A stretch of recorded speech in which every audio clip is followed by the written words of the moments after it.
If you're the woman who has it together in most areas of your life and you're still waiting to feel confident enough to do the thing, say the thing, leave the guy, or go after the thing, you're in the right place. I'm Morgan Barkus, and this is Your Unapologetic Life. I have a master's degree in marriage and family therapy and over 25 years of real lived experience figuring out my own confidence, body image, boundaries, money, building a business, speaking up for myself, and now my last frontier, finding real love. I have been in the trenches of all of it, and I'm still in it. I'm not here talking at you from some perfect place. I am right here with you. What makes this podcast different is the same thing that makes my coaching different. I don't do surface level. My clients tell me things they have never even told their therapist, maybe their best friend or their husband, because this is a space with zero judgment and zero shame.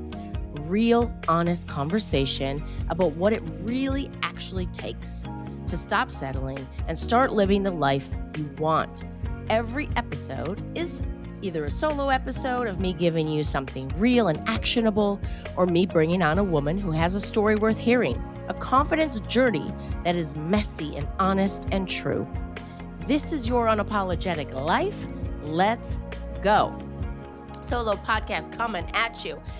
I want you to believe that love is possible. And I want you to believe because I believed, and God damn it, it happened. I can't say I always believed. Well, actually, no. I've always been a hopeful romantic.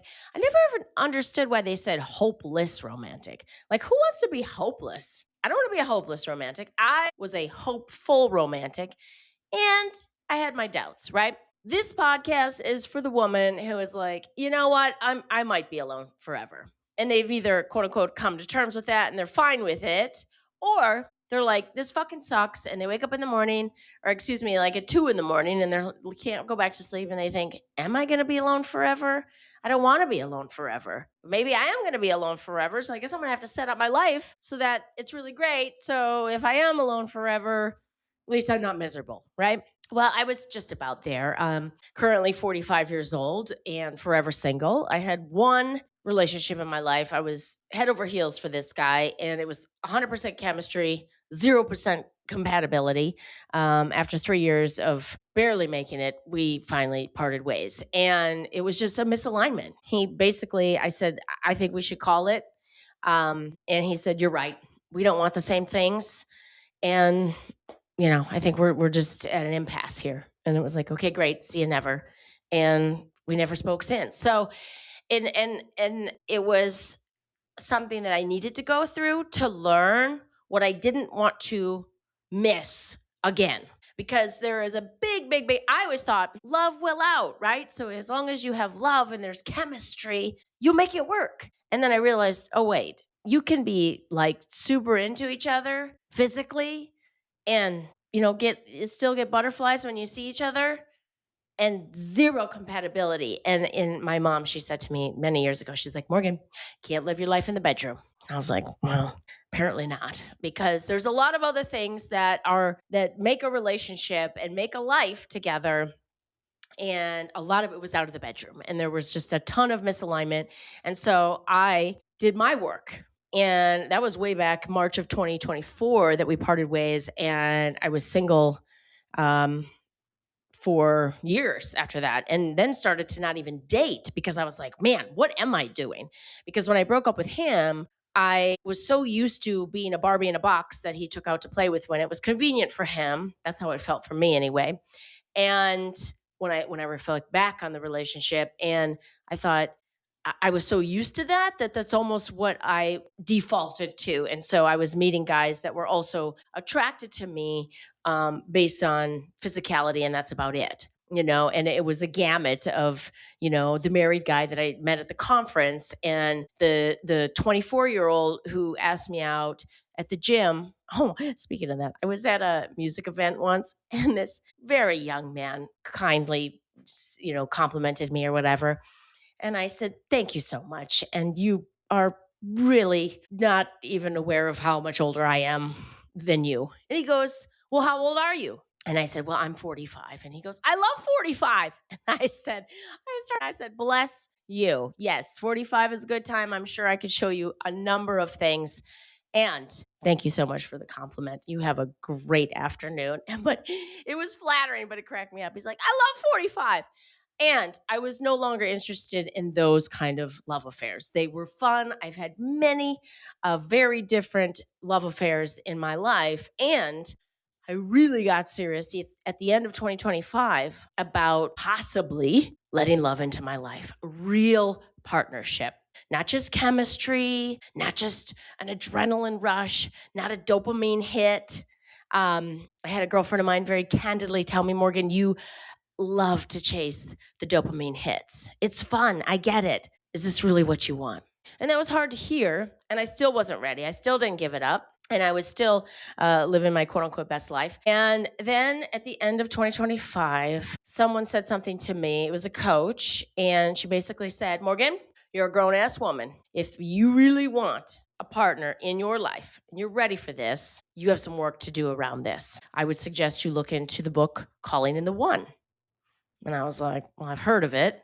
And Catherine Woodward Thomas, who unfortunately has passed from cancer, wrote the book Calling in the One. She also wrote Conscious Uncoupling, which Gwyneth Paltrow and her former husband made famous. And Calling in the One was something that I had heard of before. And then when this coach said it again, I was like, okay, maybe I really do need to look into this. And believe it or not, I had already purchased the book, the audio version. Then I found a physical copy at an a used bookstore in Chicago. I love to peruse bookstores. I don't need any more books. I have so many books I haven't even read yet. And I love books. I love the smell of them. I like how they look on the bookshelf. One time my dad was at my apartment. He's like, have you read all these books? And I'm like, well, not all of them, but a lot of them. Anyway, so if you need a book on relationships or sex, I probably have a book on it. I also have a load of books my mom gave me on menopause, because that's going to be a phase in my life soon. I have a bunch of like personal development, my favorite being The Slight Edge, really about habit stacking, if you will, and the confidence coaching that I do. P.S. I do believe habit stacking is a huge part of that. Anyway, so I've really had a journey with this whole love thing. And then even then, and one of the first things that Catherine Woodward Thomas says in her Calling in the One book, and what stuck out to me more than anything she said in the entire book that I listened to, she said, what are you willing to give up to invite true love into your life? And I immediately knew what that was. And I thought, well, I got to give up casual sex. I mean, if I don't give this behavior up, I'm basically telling the universe that I'm fine with it. And that is what I want. And I want more of it into my life. And I thought, well, I don't. And I thought, am I willing to give it up? It is kind of fun. And then I thought, I am willing to give it up. It's not worth it anymore. I've been having casual sex for 25 years. I think I'm good. I've had all the experiences that I can think of I've wanted. I'm so good. I am ready for a passionate partner who I can fall in love with more and more and more and have better and better sex with one person many, many times, right? So that was the first thing that I was willing to give up. And then there's other things that she invites you to work on. It's really like even your surroundings. So my vision board, for instance, I realized that my vision board didn't have any love on it. I had like pictures of women speaking on stage and quotes like she believed she could, so she did. And we would accomplish many more things if we didn't think of them as impossible. Vince Lombardi. P.S. One of my casual sex partners was at my apartment once and he saw that quote. And I said, wasn't Vince Lombardi a football coach? He looked at me, he goes, Morgan, Lambeau Field is named after him, I think, right? Or some kind of award, or I don't know. But anyway, something's named after him. Apparently he's famous. There you go. And so, and I had some like tattoo artwork on my vision board that I liked, and my favorite car, and like things about travel. And I was like, I don't have anything about love. And the reason is because Catherine, the author of the book, she went through her little thing where she realized in her house, she had a lot of artwork, and a lot of it was like a woman alone looking over a cliff, or like just things that were like lonely, and a woman by herself, and like, and it was like, well, that's not terribly be like open to love and showing what's possible. It's more like this lonely woman constantly by herself.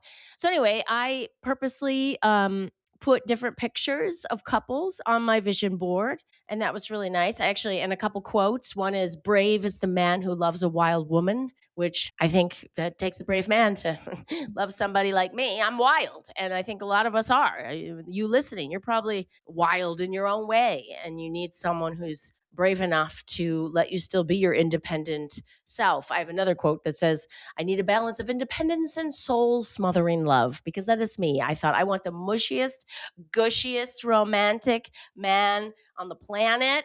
I want him to be vulnerable. I want him to don't want to talk about feelings. So I put that quote on there. And then also in my bedroom, I have this beautiful print of a couple embracing. And I just thought, I'm going to invite more and more love into my life, even in the imaging around me. And that was something that she said in the book. And my last journey with this was really making the decision to finally believe that there was a partner in the world for me. Because there's a lot going on in the world right now, socially, politically, and I'm angry. I'm really fucking angry. And I thought, I hate men. I hate the men that are trying to make rules about women. I'm angry that people are not realizing that women are the creators of life and nothing would exist without us. So leave us alone, and I was just so angry. And June 2026, I take a trip to Paris. So excited. This was my first international trip completely on my own. I have been abroad. In March, I went to Morocco and I got to meet up with my best friend. I met her when I was in college. I was coming in as a junior, as a transfer student. She was a freshman.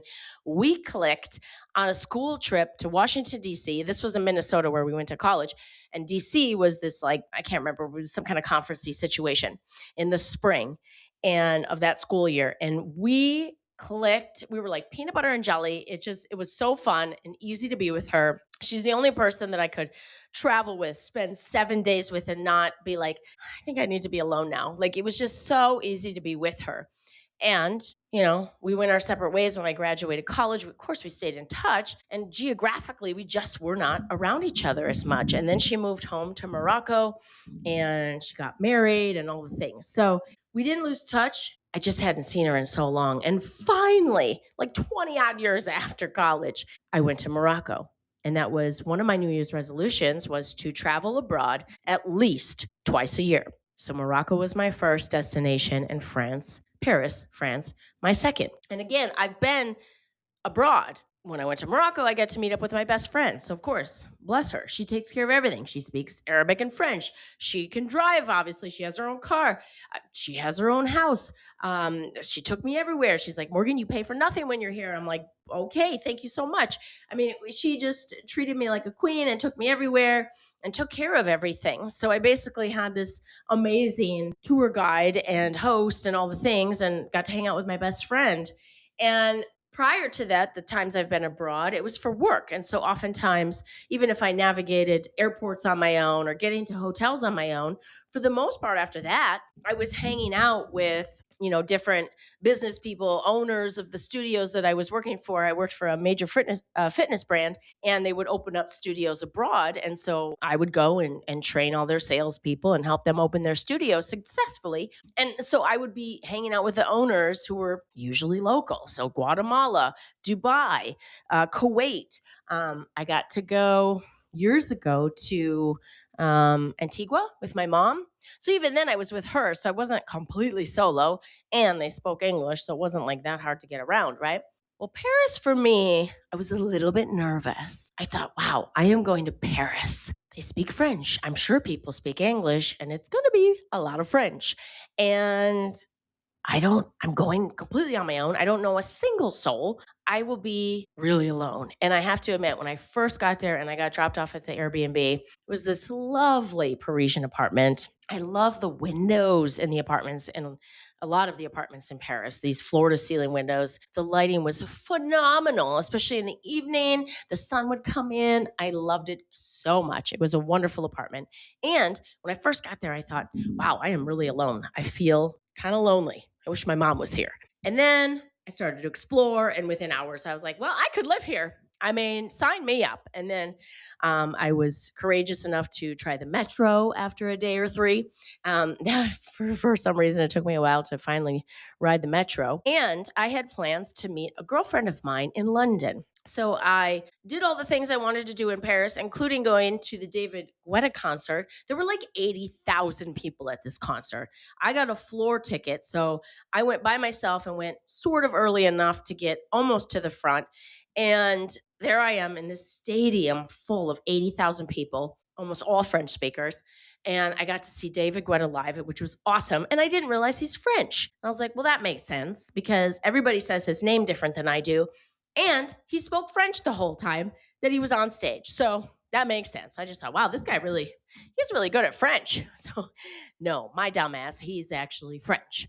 Because somebody's like, oh, what other French DJs do you like? And I was like, wait, David Guetta is French? So dumb American over here. Anyway, so I did that and I just shopped and not even like buying a bunch of stuff. I'm saying just looked around at beautiful things. And I walked and walked and walked and put anywhere from 27 to 33,000 steps on a day. It was glorious. So I was there for a total of 6 days. My second to last day is when I took the Eurostar to London. And I went to London to meet my friend who happens to be a calling in the one coach. So this lovely woman and I meet for brunch somewhere in London that she had picked out. And of course, we talked about boys and relationships and love and all the things. And then we carried on and we started to walk around. We didn't have a ton of time together and we just really wanted to see each other. This was the first time we were meeting in person. We had met in a virtual, like online academy situation and had, mentor calls with our mentor. So we had seen each other online. We did a podcast swap and we were excited to see each other in person. And we also, of course, ended up talking about dating and love and all the things.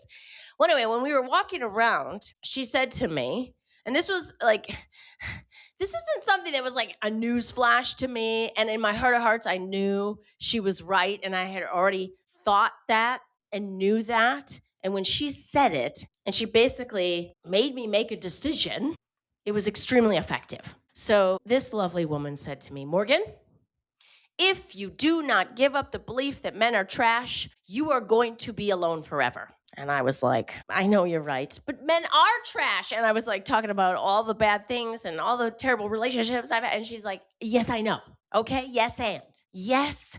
And there are good men in the world. And so then I started, well, yes, my dad's a really great guy and my brother's a good guy. Even my nephew is 17. He's such a good kid.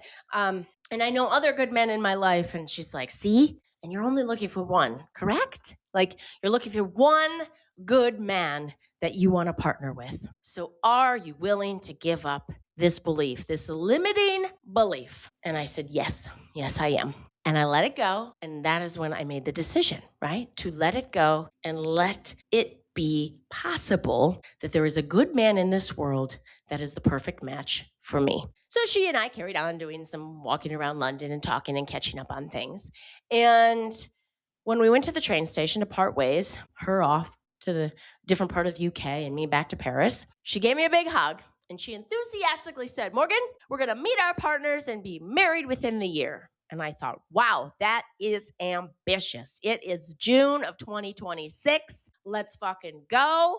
This is go time. And I am here for this. And so I laughed and we hugged and we parted ways. And as I rode the train, and boy, did I get lucky. So I go to the train station. This place is just bustling. And my particular train ride back to Paris, there was one that was leaving before the time that I was going to leave. And this guy who was like standing around, like, because there's different people, manning or womaning different areas in this train station. And he goes, hey, are you alone? And I said, yes. He's like, you're traveling alone? I said, yeah. And he goes, well, hey, if you want to jump on this train, it's about to leave, but you can actually get on this train if you want to. There's room. And I was like, really? Absolutely. I would love to do that. So I go up to the ticket counter and I said, hey, the gentleman over there said that I could actually leave with this train that's about to leave. Is that true? And he's like, nah, I can't do that. Like, I can't transfer your ticket. And I was like, oh, okay. Well, he said I could, but if I can't, no problem. Cool. I'll wait for the next train. Well, then I see the guy again. He's like, did you get the train? And I said, no, homeboy over there said that like I can't transfer the ticket or whatever. And so somebody radioed something. He's like, no, actually, she can. And so he waves me back over. We start talking. Turns out he's from Morocco. So we start talking about my friend in Morocco. And I visited Morocco, and he's telling me all kinds of things about his life in Morocco. Meanwhile, he's hooking me up with a first class plane ticket. So I get this first class train. I'm on a train, not a plane. First class train ticket on the Eurostar. And it turns out I'm like the last person about to get on or something, because everybody is already in the train. There is no one on the platform, and I am busting my ass, walking as fast as I possibly can to the first class car. And I love it. It was amazing. I took the ride home. It was a 2-hour ride. This thing goes like 250 miles an hour.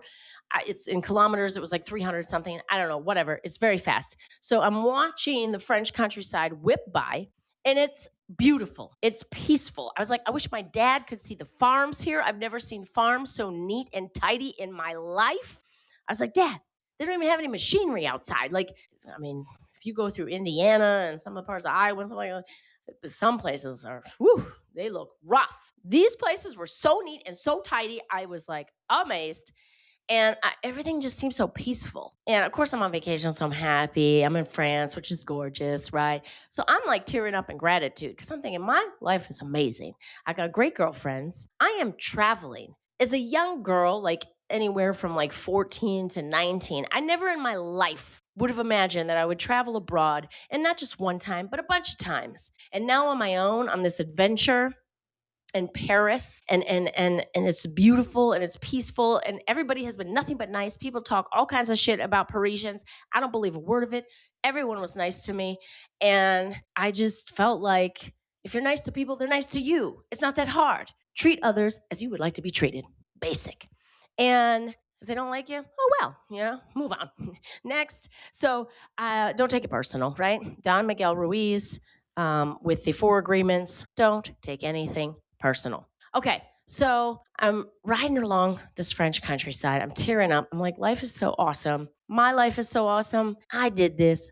I have a very robust life. I'm happy. I'm good. I'm healthy. My family's healthy. This is pretty awesome, right? So I'm feeling very content, very grateful. Get back to Paris. Get a good night's sleep. It's my last day in Paris. It's a Monday. And I'm like feeling a little anxious. I don't want to leave Paris. And everybody's got to go back to their real life, right? So I spend my day walking around. I went to a neighborhood where I had seen a bunch of shops. Like, you go around and you see Dolce and Gabbana and Pinko and Gucci and all these beautiful Italian shoe stores. And I just wanted to go look at beautiful things. I also wanted to eat Italian food. I love Italian food. I had a hard time in France eating the food because I have a lot of food allergies. So I would bust out the little laminated sheet that I created that in French basically said, I have a lot of food allergies. I listed them all in French. And then in French it says, what would you recommend from the menu? I had one guy, I gave him my little list. He looked at it. His eyes got big. He looked at me and he said, well, you can have drinks. I was like, great. So no, he was very nice. He helped me get the chicken without the sauce. And instead of the vegetables, they made me some potatoes. So everyone was mostly accommodating. And I knew if I went to an Italian restaurant, I could eat food. I love Italian food. I love Italian men. So I thought I will make a reservation. And they eat a little later in Europe. This restaurant did not even open until 7 p.m. So I made my reservation for 7 p.m. and I had some time to spare. Now, while I was walking around in the earlier part of the day, I went into Dolce and Gabbana. I don't love that the salespeople follow you around. I find it quite frustrating, to be honest. And,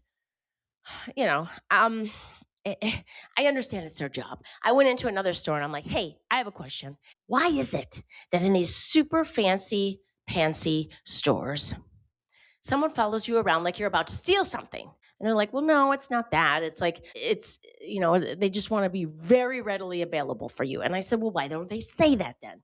Hello, my name is Morgan. I want to be readily available. So I will be walking around the store with you. Please think nothing of it. As soon as you're interested in something, let me know, and I will absolutely take care of it. But instead, they follow you around room to room, sneaking around corners, looking at their phone like they're not paying attention when you know they're paying attention, and it makes the experience very uncomfortable. I don't care for it. That being said, that is what happened in Dolce and Gabbana. So it drove me out much faster than I wanted to be because even my hairstylist, she's like, "Oh my God, you are so Dolce and Gabbana." And I was like, I loved it. I loved it. I loved it. I loved it. And right before I was about to leave the store, I saw this dress and I was like, and so then because I kind of saw it out of like the corner of my eye in this other room. And so I went over there and I looked at this dress and it was this gorgeous, like mauve colored, flowy chiffon dress, beautiful rose print. And I thought, that dress I could get married in.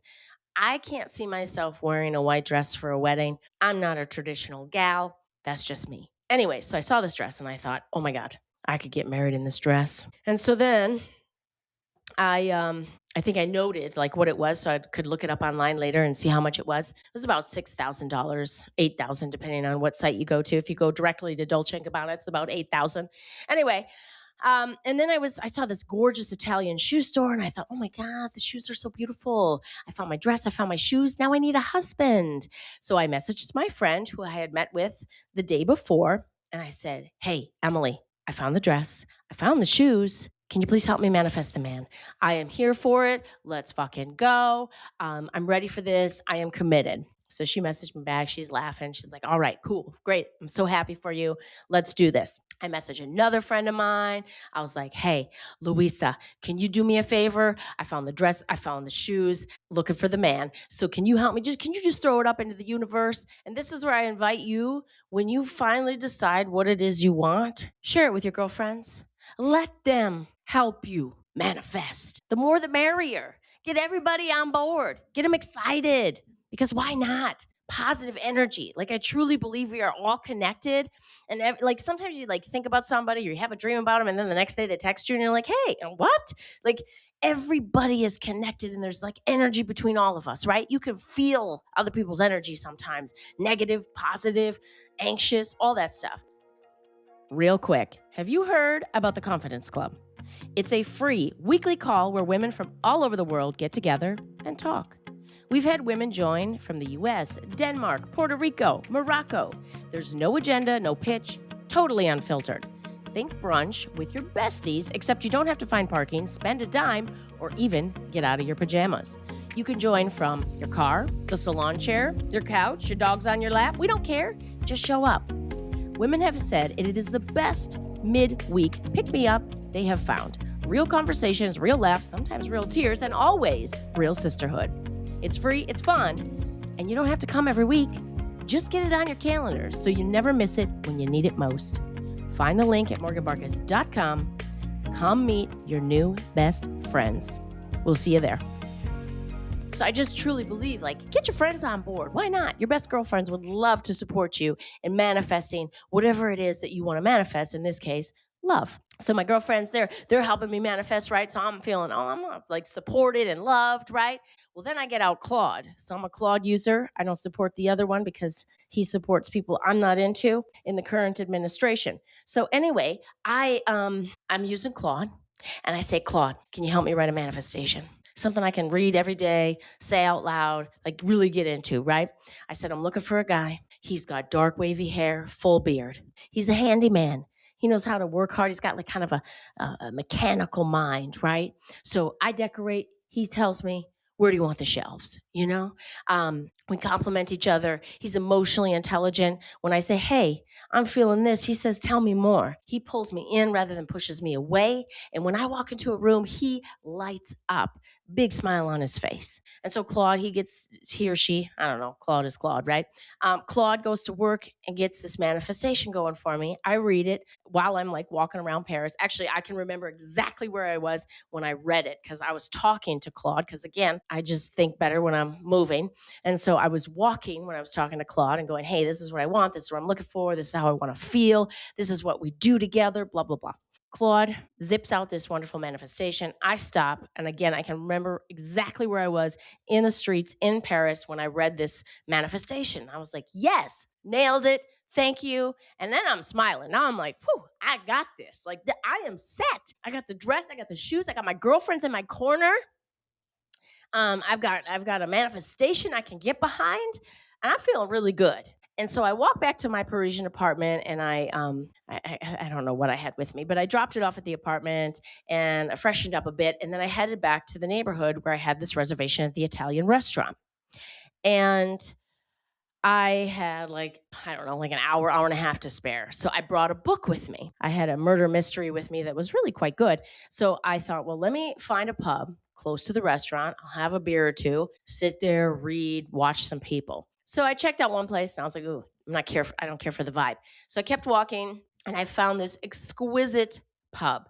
It was phenomenal. Nobody is sitting inside. In Paris, everybody, even if it's chilly, is sitting outside. They're smoking, they're talking, they're laughing. And so most of the tables out in the front on the terrace were taken. And so I took this table that was inside, but like outside. You know how they have like the full roll up door situation, like garage doors? So I was at this table and I was, like I said, inside the restaurant, but technically like outside.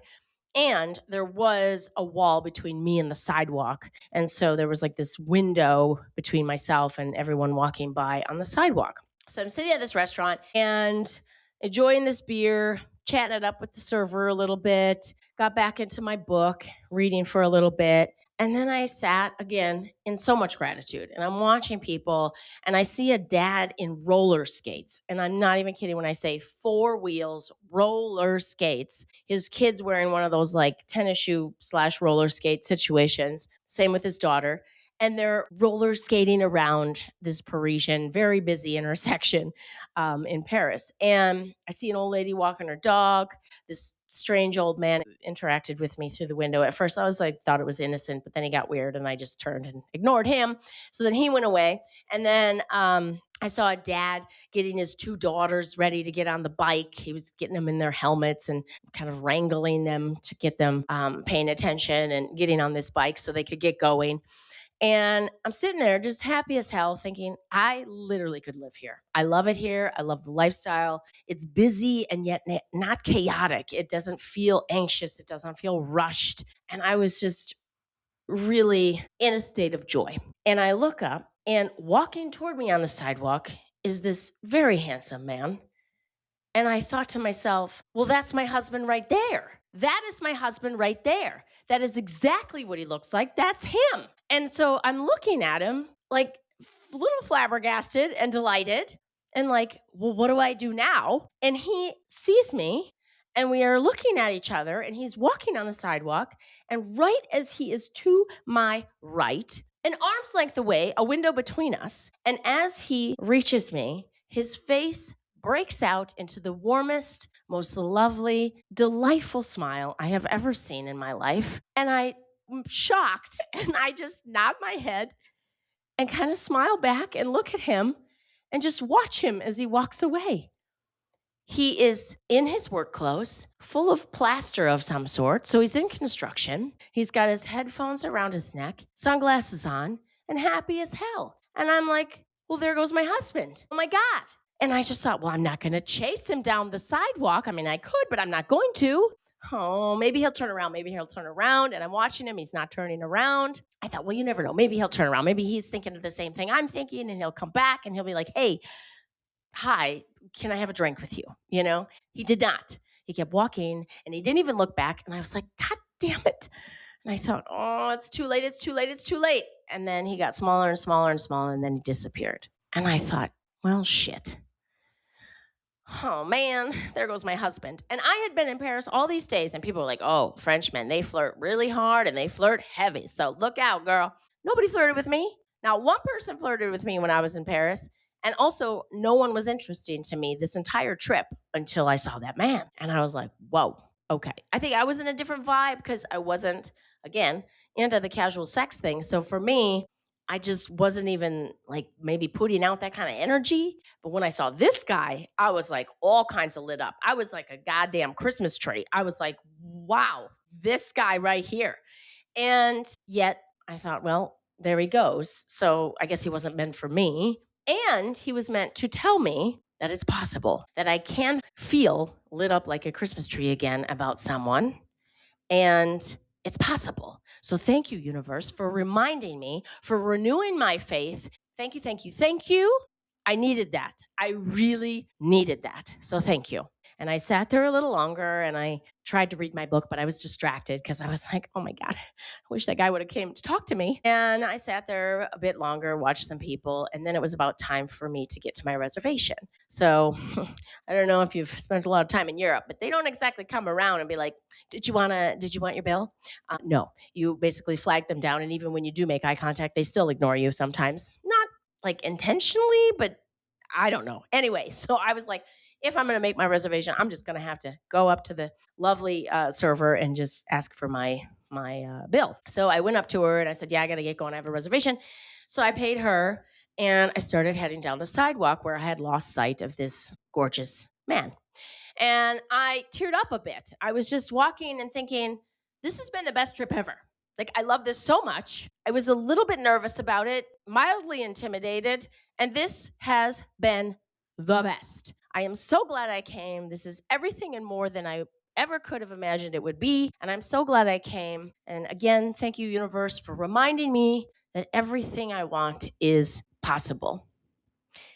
And I am just about to make a right hand turn to get to this Italian restaurant across the street when I see him. This gorgeous man is walking across the intersection toward me. And I looked at him and I said, "It's you." And he smiled at me and he came up to me and I started talking to him. And he basically said, "I don't speak English." And I thought, fuck, he doesn't speak English. I've encountered almost anyone and everyone here that speaks English. And this guy does not. And later I found out he thought, fuck, she doesn't speak French. So I get out my Google Translate and I'm like, "I saw you and I wanted to talk to you, but and he was like, "Yes, I wanted to say something to you, but I kept walking. I don't know why. I didn't know what to say." And I said, "Well, are you on Instagram or like you have your number?" And it's like, because I like didn't want to lose him. Even though I wasn't going to chase him, now that he came to me, I was like, I am not losing sight of this guy. And so I was like, okay, Instagram, are you on Instagram? And he's like, yeah. And so I have him type in his Instagram, and bless him, he's got an Instagram with exactly one post on it. And so I was like, okay. And then he said, "Well, what are you doing?" And I said, "Well, I have reservations at this restaurant at 7. So that's where I'm going." And I said, "Do you want to come with me?" And he's like, "Okay." And I said, "Really?" And he said, "Well, not like this. I got to go to the hotel. I got to change." Well, come to find out, the reason that we ran into each other is because it was my last night in Paris. He was in Paris for work. It was his last night in Paris. And the company he was working for had him in the same hotel for an entire month. And on the last night, they put him up in a different hotel. So he went to the other hotel first and was backtracking. And so as I walked down the sidewalk to the restaurant, he was backtracking to go to the correct hotel. And that is why we saw each other. And even in that moment, because he's like, I don't know if it's Cupid or fate or whatever, but like, it's so cool that we crossed paths. And I was like, agreed. Like, I'm a little flabbergasted right now. And I said, "Well, I'm going to go to this restaurant." And he's like, "Okay, well, I'll see you in a bit." And, part of me was like, okay, I have his Instagram. He may or may not show up. Holy shit. Like, this is just amazing that this even happened. And I knew in my heart of hearts he wasn't going to stand me up. I knew he was going to come. And then about an hour later, he came, dressed, showered, the whole thing. And we sat and talked, and it was easy and it was fun. And we did a lot of Google translating. And he did know some English. I mean, he had studied in school, but he said, I wasn't exactly a great student. Like, I liked history and geography and math. I didn't care about English, and I haven't had to use it since. So, like, I'm not super confident with English, and I know it a little. So we stumbled through a bit of English, and then Google translated most of everything else. And my favorite part is when he asked me about my intentions. And he said, "Well, what are your intentions?" And I said, "Well, that's vague." I said, "What do you mean, my intentions?" And he goes, "With your life." And I said, "Okay, but like in the future, tonight, like what do you mean?" And he said, "Both." And I said, "Well, my intention tonight is that you come home with me." And he's like, "Okay." And so I said, "Well, I'm going to run to the restroom."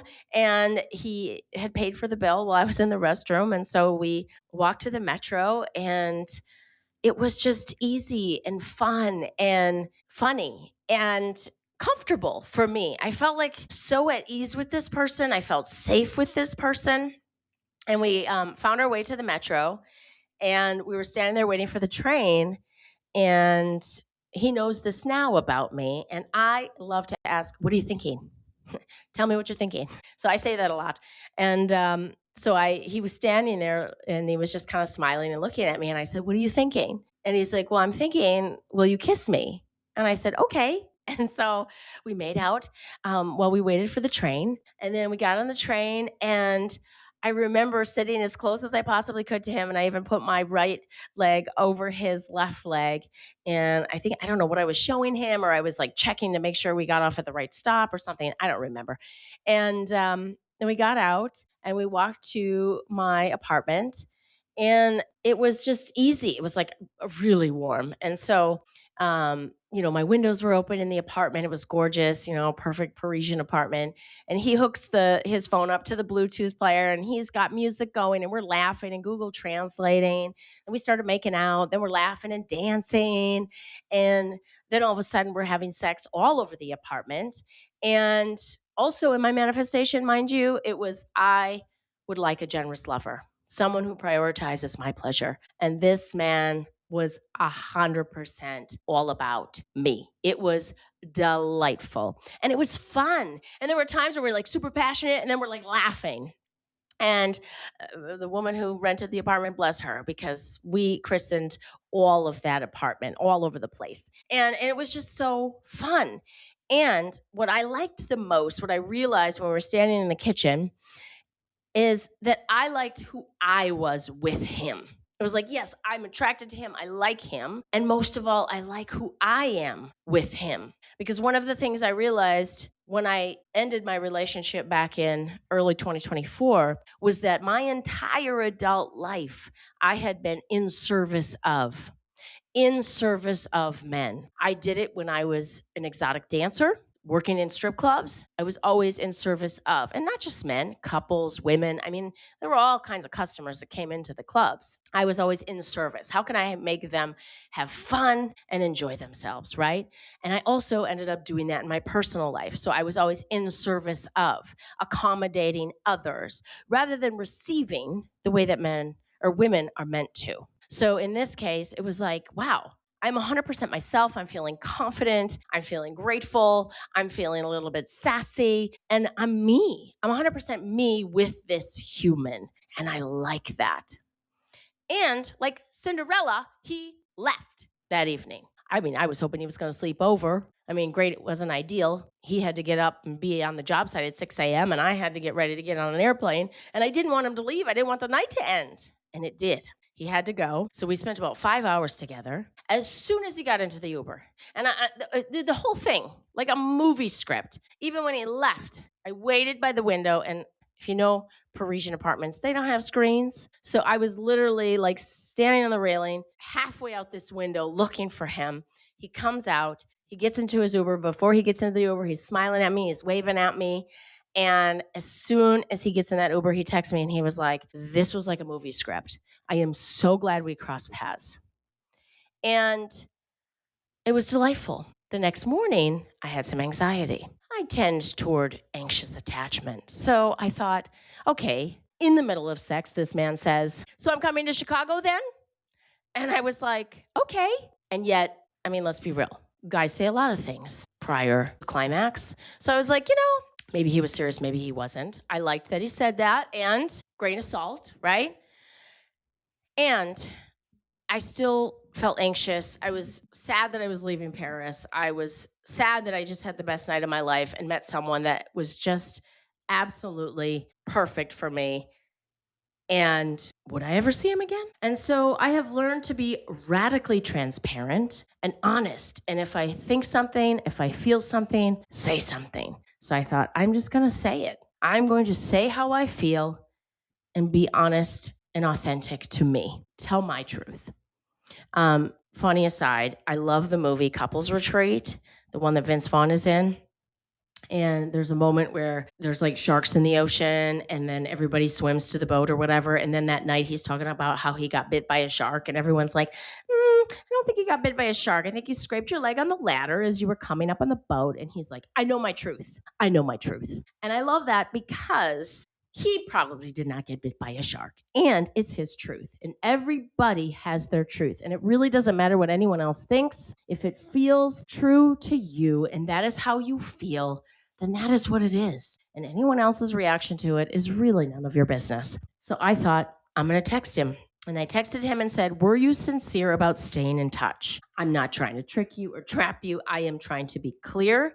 I want to know I thrive in clarity. And he almost immediately messaged back and said, absolutely. This was not a one-night stand. We will see each other again. I am so glad our paths crossed. And so that was reassuring to some degree. And still, I got on an airplane and flew across the ocean for 9 hours back to the Chicagoland area. And I thought, I really do hope I see this person again. And it's out of my hands in some capacity. And I reminded myself that anything meant for me will stay, that I will continue to speak my truth and slam my heart into the things that light me up or the human that lights me up. And what is meant for me will stay. Now, a friend of mine shared that with me. It was some Instagram. I've shared this before on the podcast. It was something she shared with me on Instagram, and I printed it out, and it's on my refrigerator. And it basically is that message. And it's very good for someone who's anxiously attached like me, that what is meant for you will stay. Your abandonment issues, this feeling that nothing ever works out, then it wasn't meant to work out. All the times that it didn't work out, it wasn't meant to. It wasn't a match. It wasn't your puzzle piece. It wasn't your person. And if you are really honest in your heart of hearts, you knew that there was some red flag or something that didn't feel right for you or some question you could never get answered. But when it's the right person, everything is crystal clear. There is no ambiguity, and you don't have to worry about that person leaving because they're not going to, no matter who you are or how you are. And I say all this to say, a week after I met this gentleman, he booked a plane ticket. A month later, he was at the Chicago airport. I picked him up. He picked me up. I wrapped my legs around him, and we kissed in the arrivals area at O'Hare. And he came home with me. And that's the other thing I want to tell you. There are no rules. You can hire a dating coach. You can listen to people online tell you when you should be emotionally attached to someone and when you shouldn't, and how many dates you should have before you get intimate, and all the other rules that people love to tell us and try to, and I get it. They're trying to help. They don't want you to emotionally invest before someone else is emotionally invested. I say trust you. When you are super confident in yourself and in your life, you are not looking for anyone to fill any holes in your life. You are completely complete on your own. You got your money right, your health and fitness right.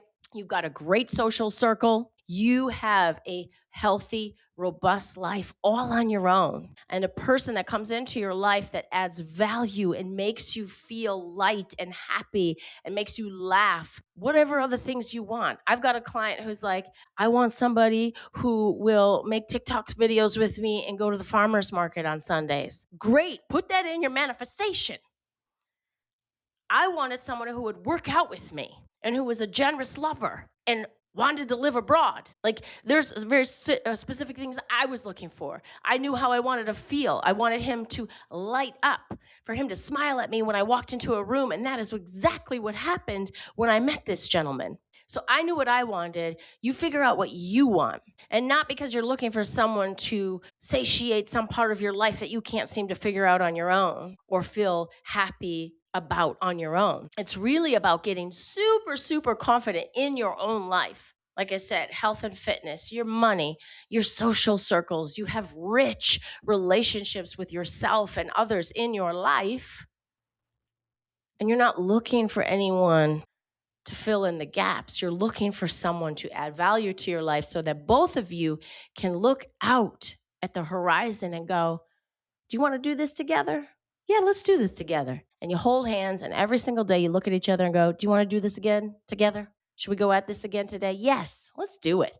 Because it's fun, and it's passionate, and it's funny, and it's light, and it's easy. It's not easy in that you're never going to have discussions about certain things. It's easy that you don't have to wonder if they like you.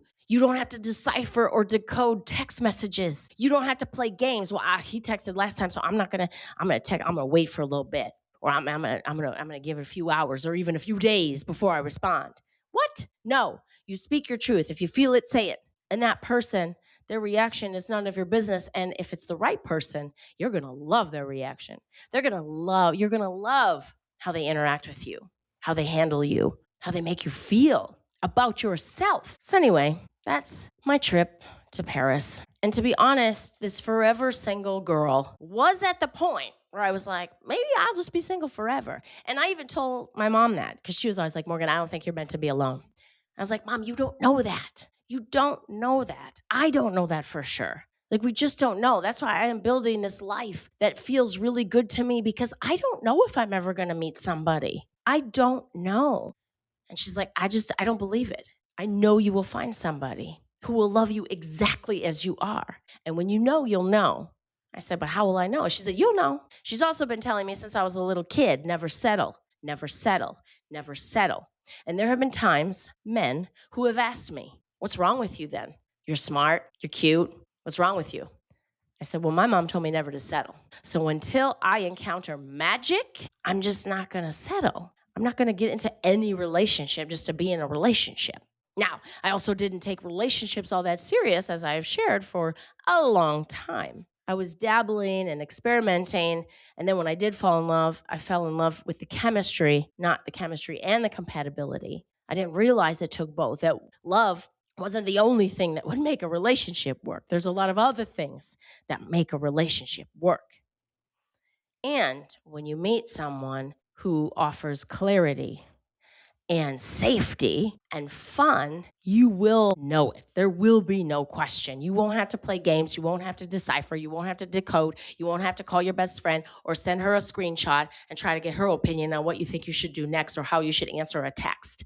You will get to be you. You will get to be free. You will get to be yourself. You will get to live in your truth, and you'll get to have a lot of fun. I want you to believe, because I promise you, I wasn't sure I believed. And the steps I took, like I said, was really, 1, getting the book, Calling in the One. 2, figuring out what I was ready to let go of. 3, finally making the decision, believing that there was a person for me. Truly believing that there was a good man in the world who would be a perfect fit for me. Recruiting your best girlfriends to manifest with you after you've gotten super, super, super clear on what you want. I have a client of mine who literally typed it out, framed it, and has it hanging in her apartment because she wants to make sure everyone she meets, she's not just going along with the pick me energy. She got super clear on what she wants. And so when she would meet somebody, she'd think, does this person fulfill these things? Yes or no? Well, if no, then I'm not going to go ahead and continue this because it's not the right fit. It's hard to admit that, or I don't like that, or maybe I should keep. No, you shouldn't keep trying. You shouldn't hold on. If it's not a right fit, it's not a right fit because you would know. So get super clear on that manifestation.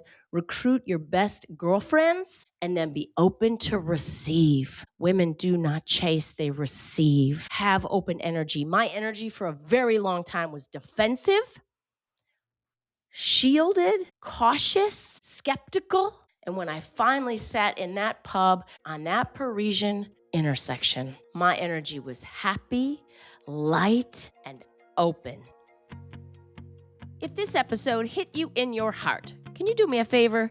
Send it to one of your girlfriends, someone who needs to hear it. You know who she is. She has been talking about doing the thing forever. So send her this episode. And if you want more of this kind of energy, come hang out with me at the Confidence Club. It's a free weekly call where women get together and talk about anything and everything, totally unfiltered. Think brunch with your best girlfriends, and you don't have to find parking or spend a dime. You can find everything you need at morganbarkus.com. You can find how to connect with me on social media, how to join the Confidence Club, learn more about my coaching program. All of this is right there at morganbarkus.com. I'll see you next week. Go live your unapologetic life.